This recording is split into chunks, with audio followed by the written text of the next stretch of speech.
Have you ever been to a worship practice and they tell you, hey, play a 1, 5, 6, 4, and then you're just like, I don't know what that means, and you're gonna be all confused. In this video, I'm gonna be teaching you exactly what those numbers mean and exactly how to use them in a worship setting. If you're a beginner or if you're just barely starting with guitar, this is something that you probably don't understand. So going back to our first example with the 1, 5, 6, 4, we're playing in the key of C here, and we're actually playing our C shape, and then our G, and then our 6, which is the A minor, and then the 4, which is the F. Now, obviously, we would call these chords by their names, which is C, G, A minor, and F, right? You would normally use your chord name, but whenever you're in a band setting, sometimes it's easier to communicate using numbers instead of all of these letters and sharps and this and that. Obviously, music has many different chords and it can get confusing and might take longer to explain. So the Nashville number system, the idea is to just make all the chords that there are available and convert them into a number system. A system that makes communication with a band or a team much easier. The idea of learning these is so that we can communicate with our band, especially when it comes to playing a different song that we don't know. Somebody can communicate, hey, play this, this, and this in the numbers, and it can be easily translated into chords. So for example, in the key of G, let's just say G will be our 1. Okay? Your number 1 is always going to be the key that you're playing in. So if you're playing in the key of D and they tell you to play number 1, you're going to be playing D. Okay? So the idea is to make sure that you're playing those numbers. Now, if you know your alphabet, your regular alphabet, A, B, C, D, E, F, G, if you know your alphabet, you know your numbers. The idea is after G, what comes after G? You would normally say H, but in music there actually is no H. You go right back to A. So A, B, C, D, E, F, G, then you go back to A. So after G, you would play an A. Now, obviously in the chords we have minors and majors. So instead of playing A major, you would play a minor. Now, if you could see this picture right here, you can see that your 2, your 3, and your 6s are all minors. No matter what key you're playing in, 2, 3, and 6 are always going to be minors. So if you can remember 2, 3, and 6 always being minors, then you basically know your number system automatically, because if you know your alphabet, you know your number system. So what comes after A? Well, A, B is the next letter, but since it's a 3, we're gonna make it into a minor. Okay? What comes after your B minor?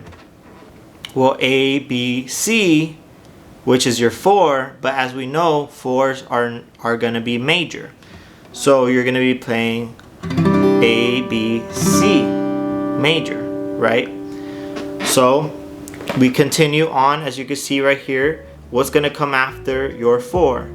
It's going to be your D major chord, right? Because it's a 5. So 5s are always major. And then, of course, after 5, what comes next after D? A, B, C, D, E. But since it's a 6, we're going to be minors.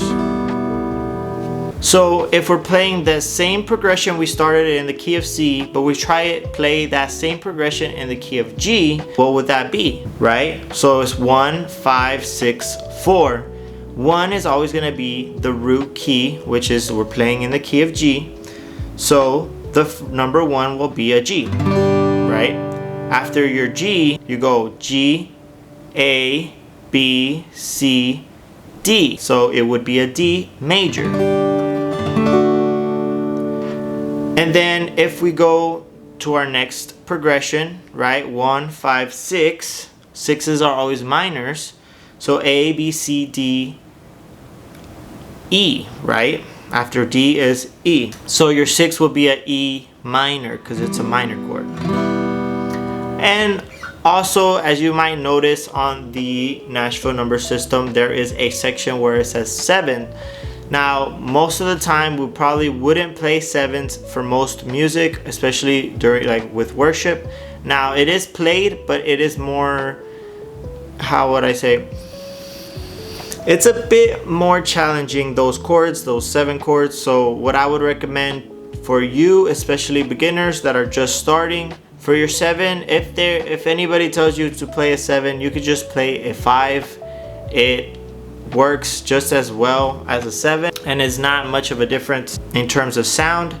So you would play your 5 instead of the 7. It's just a small little, just until you learn your 7s, you can just play the 5.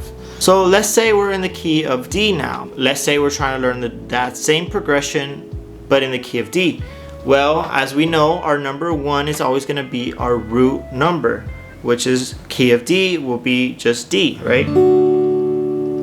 And then obviously we got to count up to 5 to get to the next progression. So A, B, C, D, E, F, G, A. So A would be our 5. A major because it's a 5, right? 5s are always major. After 5 is 6, so A, B, D, E, F, G, A. What's after A? It's going to be your B, right? So B is a 6. As we know, 6s are always minor. So instead of playing a B major, you're going to be playing a B minor. That's your 6 in the key of D. So whenever you're playing in the key of D, you start to remember, hey, 6, 2, 3, and 6 always minors. So you would play a 6 minor. And then for your last chord, which is your 4, start with your root note again. D, A, B, C, D, E, F, G. So G is going to be a major because it's a 4, right? So you would play G major, which is your 4. So now when they tell you, hey, play 1, 5, 6, 4, if you can memorize these chords, if you can memorize these numbers and attach them to these chords, when they tell you play 1, 5, 6, 4, you would know, hey, 1, 5, 6, 4. And then obviously they can tell you to play a 2. You start with the D as your root. D, A, B, C, D, E. So your 2 would be E minor. So in theory, if you can actually memorize even just one key, even just one of these keys in the Nashville Number System, in theory you can play any song. Because if you use your capo, you can have your capo there and move it down. So let's say you're playing C shapes and you add your capo, you can actually play C sharp. You can play in D, you can play in D sharp, you can play in E, right? As you go up the frets, you go up in key. So you go from your regular key, you go up sharp, and then you go to the next key, you go up sharp, to the next key. Another thing that I highly recommend you guys check out is my chord chart. I made it specifically for learning your numbers, specifically for learning your capo positions. It has all of that included in there. And just with 3 keys, you can actually learn all of the chords for all keys for any song. You can play any song, any key. So one more example just to make sure that you guys got it. Let's try this progression, 2, 5, 6, 4, and let's try to figure it out in the key of E this time. So as we know, key of E, we start on the 1, which is your E, right? But we're starting with the 2 for a progression. So if you're gonna go from E, A, B, C, D, E, what's next after E? It's gonna be F, right? A, B, C, D, E, F. So your F is your 2, and as we know, 2s are always minor.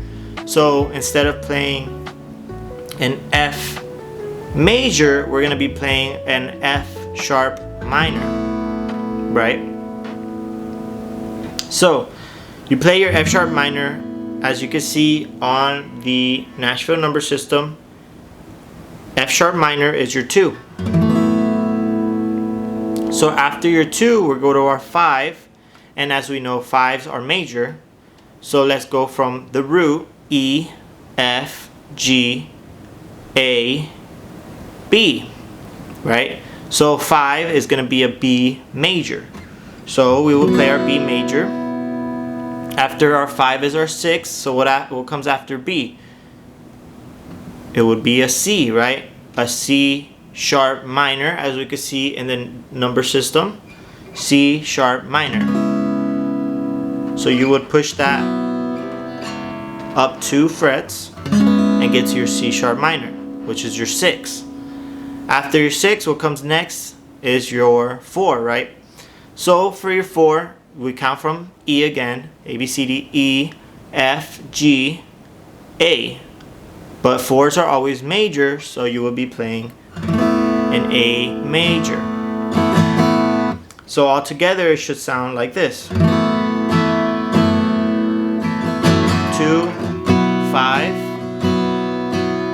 to your 6,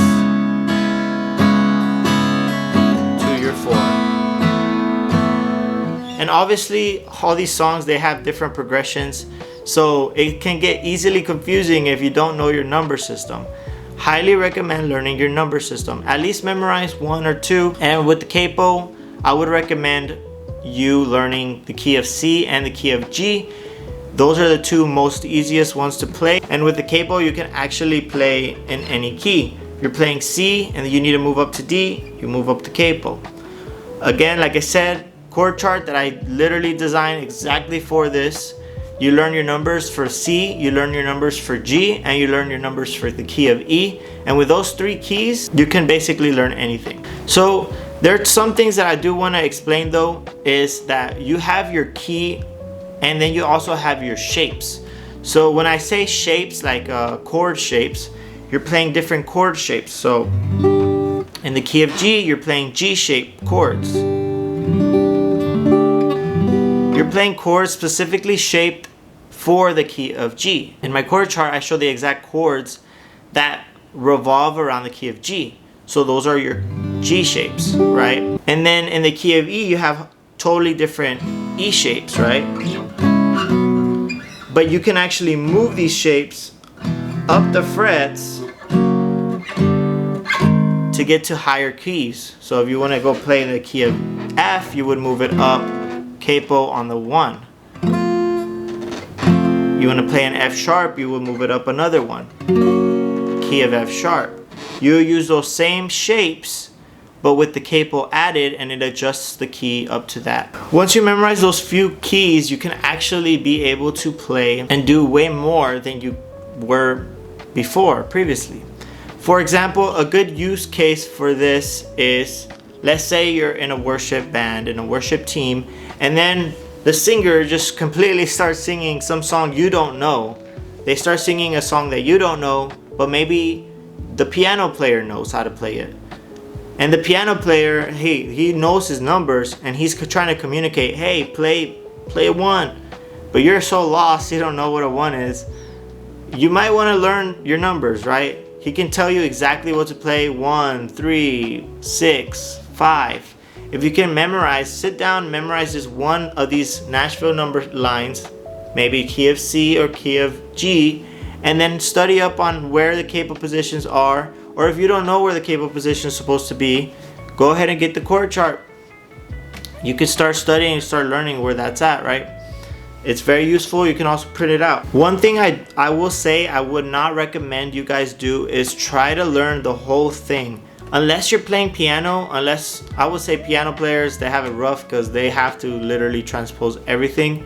They have to play at every key and they don't really use capos.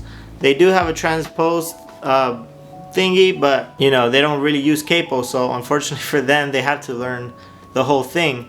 But for guitar players, at least acoustic, maybe not electric, but you can actually just use your capo positions and actually adjust all the number systems. They all transfer to any key when you're using your capo. One thing I will say, one key takeaway from this video, if you don't hear anything else, hear this: 2, 3, and 6 always gonna be minors, and you don't have to memorize the whole thing. Just pick 2 or 3 chords, 2 or 3 keys and memorize those keys.